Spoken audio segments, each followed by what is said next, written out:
4 अगस्त का दिन पाकिस्तान भर में पुलिस के शोहदा के नाम पर किया गया है। पाकिस्तान में ये कहा जाए कि जहाँ हम पुलिस के ऊपर इल्ज़ामात लगाते हैं, वहीं पुलिस की कानून की रिट कायम करने में एक बड़ा कलीदी किरदार रहा है। मुख्तलिफ हादसात हों, मुकाबले हों, बम धमाके हों, बड़ी तादाद में पुलिस के अफसरान और एहलकार इन सारे वाक़यात में शहीद हुए हैं। ऐसे ही एक शहीद की फैमिली इस वक्त हमारे साथ मौजूद है। बरकत अली थाना रिसाला में कांस्टेबल की हैसियत से अपनी ड्यूटी अंजाम देते थे। घर पर बैठे थे अपनी फैमिली के साथ। मगरिब की नमाज़ पढ़ी, दफ्तर जाने के लिए देर हो रही थी। रात को 8 बजे की ड्यूटी पे वो तैनात थे। नमाज़ पढ़ने के फ़ौरन बाद अपनी अहलिया को कहा कि मुझे दफ्तर जाना है, थाने जाना है, ड्यूटी का टाइम हो रहा है। और जल्दबाजी में नमाज़ पढ़ने के फ़ौरन बाद यूनिफॉर्म पहना, बाइक को किक लगाई और उसके बाद में वो थाने चले गए। कुछ देर के बाद में ख़बर आई कि वो नहीं रहे। उस शहीद की अहलिया इस वक्त हमारे साथ हैं, इनसे तफसील तौर पर बात करते हैं। जी, ये ख़बर आपको किसने दी थी? इब्तदाई तौर पे तो हमने बताया कि बरकत साहब की शहादत किस तरीके से हुई थी, लेकिन ये आप ज़रा मुझे ज़रा शॉर्टली बताइए कि ये उस दिन हुआ क्या था? उस दिन ये हुआ कि जिस बरकत अली के भाई के कॉल आ गया नसीर अहमद के कि आप जैसे मम्मा को फ़ोन दे दें। तो मुझसे बात नहीं की, फिर मम्मा से बात की। अपनी मम्मा को पता चला तो इसकी मम्मा ने अपने ही जैसे हस्बैंड को कहा आप मस्जिद की तरफ ना जाएं, चले आपके बेटे का जैसे बम ब्लास्ट हुआ है।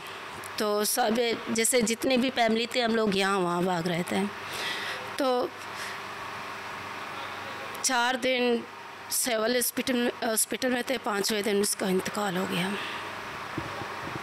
क्या धमाके में और भी लोग इसके अंदर शहीद हुए थे? जी हाँ, तीन बंदे जैसे 3 पुलिस एक साथ, मगर नहीं शहीद सिर्फ हाँ ज़ख्मी हुए थे। सिर्फ मेरे हस्बैंड का शहीद हो गया। ये धमाका कैसे हुआ था ये बताइए? ये धमाका जैसे ही यहाँ से घर से निकले तो 10 मिनट के बाद जैसे कॉल आई है। वहाँ पर पहुँचते ही जैसे वहाँ के लोग कह रहे थे, वहाँ पर पहुँचते ही बाइक को साइड पे रखते ही इसने कहा मैं अंदर ऑफिस की तरफ जाना चाहती हूँ। उसी टाइम बम ब्लास्ट हो गया। तो क्या ये किसी चीज़ में लगा हुआ था? तो ये किसी ने वार किया था, कुछ था या जैसे कि उस टाइम लियारी में ज़्यादातर लड़ाइयाँ वगैरह हो रही थी, जैसे बलोच और माजरों में। उस टाइम जैसे ये वाक़या हो गया। अच्छा, क्या इस वाक़े के बाद में, सानहे के बाद में पुलिस ने आप लोगों का साथ दिया या शहीद को भूल गए? अल्हम्दुलिल्लाह हमें बहुत जैसे सारी हेल्प मिली है।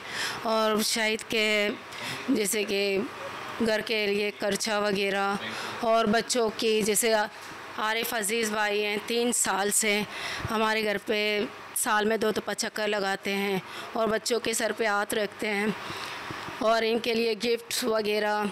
जैसे 2-3 साल से बच्चों को कोई इवेंट वगैरह, गार्डन। अच्छा, ये बताइए कि जो उनकी तनख्वाह थी वो अभी भी जारी है? जी अल्हम्दुलिल्लाह अभी तक जारी है। तनख्वाह चल रही है उनकी? शहीद की? जी हाँ, अभी तक चल रही है। बच्चे आपके कितने हैं? 2 बच्चे हैं मेरे। अच्छा, क्या कर रहे हैं? अभी तो स्टडी कर रहे हैं, दोनों बच्चे स्टडी कर रहे हैं। अच्छा। जी हाँ, और लेवल्स में हैं। क्या नाम है? मोहम्मद यूसुफ और मोहम्मद ईसा। जैसे कि हमारी और स्ट्री फाउंडेशन की तरफ से भी हमें बहुत सारी हेल्प मिली है।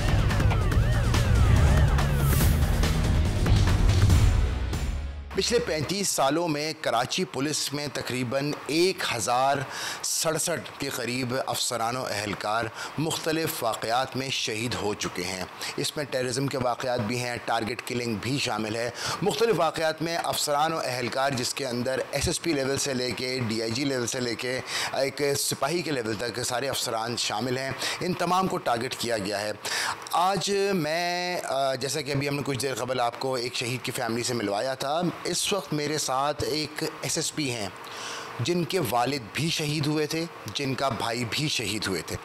भाई सब इंस्पेक्टर थे, वालिद एसएसपी थे। इन दोनों को शहीद किया गया था और ये सब वाक़यात 10 साल के अरसे में हुआ। 1997 में इनके छोटे भाई को शहीद किया गया था, जो कि रफ़ायाम सोसाइटी में उनको टारगेट किया गया था जब वो मस्जिद से नमाज़ पढ़ के निकले थे। और 2007 में इनके वालिद को टारगेट किया गया था जब वो न्यू कराची इंडस्ट्रियल एरिया में किसी काम से गए थे। मेरे साथ इस वक्त मौजूद हैं एसएसपी सिटी आरिफ अजीज़ साहब।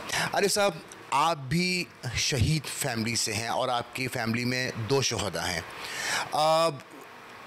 ये चीज़ ऑब्ज़र्व की गई है आपके नज़दीक, डेफिनेटली शहीद की फैमिली किसी और जिनके घर में ऐसा कोई वाक़या नहीं हुआ है उसके मुकाबले ज़्यादा हैसियत रखती है। तो आप ज़रा बताइए कि अब क्या किया जा रहा है और सिंध पुलिस की जानिब से क्या क्या इक़दाम किए गए हैं इन शहीदों के लिए, और आप भी इसके अंदर अपना कोई रोल प्ले कर रहे हैं? देखिए, बिस्मिल्लाहिर्रहमानिर्रहीम। सबसे पहले तो मैं आपको यहाँ से स्टार्ट करूँ कि मेरे घर में 3 शहीद हैं। मेरे 2 भाई शहीद हुए हैं, उनमें से एक पुलिस ऑफिसर थे और जुमे की नमाज़ में वो निकल रहे थे तब उनको शहीद किया गया। फिर मेरे फादर को आफ्टर रिटायरमेंट उनकी 6 महीने के बाद उनको वो भी जुमे की नमाज़ पढ़ के निकल रहे थे न्यू कराची से, वहाँ पर उनको शहीद किया गया। और जो आपने मुझसे पूछा शहीदों की फ़ैमिली का, तो मैं तो जब कोई शहीद की फ़ैमिली को मैं देखता हूँ तो मैं अपनी जगह पे रख के, क्योंकि मैं उन्हीं की फ़ैमिली का और वही दर्द मैंने महसूस किया, वही तकलीफ़ मैंने उठाई है, तो मैं ये समझता हूँ कि जो मुश्किलें, जो तकलीफ़ें वो उठा के यहाँ तक पहुँचते हैं तो मेरी तो ऑटोमेटिकली उनके साथ मोहब्बत जो है ना वो और बहुत ज़्यादा गहरी हो जाती है। इसी वजह से हमारी कोशिश ये होती है कि मैं वैसे भी हम वक्तन फ़वक्तन हम अपनी फैमिलीज़ के साथ जो यहाँ पर होती है, हमारे शोधा फैमिली, उनके साथ हम अपना इंटरेक्शन रखते हैं, चाहे उनके यहाँ शादी हो, चाहे उनके यहाँ खुशी हो, गमी हो। हमारी कोशिश होती है कि हम उनकी लाइफ में उनकी फैमिली का, उनके पार्ट बने, हम उसका हिस्सा बने हम उनका। तो आप जैसे ये आप देख रहे हैं कि 4 अगस्त को एक बहुत आलीशान तरीके से जो है वो शोधा का डे मनाया जाता है और अब तो बहुत इसको इम्पोर्टेंस दी जाती है, पहले भी दी जाती थी मगर अब हर साल कोई ना कोई इम्प्रूवमेंट आती है। जैसे मैं अगर बात करूं, पैसों की बात मैं अगर आपसे नहीं भी करूं तो भी क्योंकि जो जान की जो कीमत है वो तो है नहीं, मगर ज़िंदगी का हिस्सा है पैसा। तो पहले जिन लोगों को शहादत पे 3 लाख 5 लाख रुपए मिलते थे, आज वो करोड़ से 2 करोड़ से बढ़ के 3 करोड़ 4 करोड़ पे चला गया। तो वो उनको काम ज़रूर आता है, उनकी फैमिलीज़ की, उनके बच्चों की, उनके पढ़ाई में, उनकी फर्दर जो चीज़ें उनकी नेसेसरीज़ होती है उसमें काम आता है।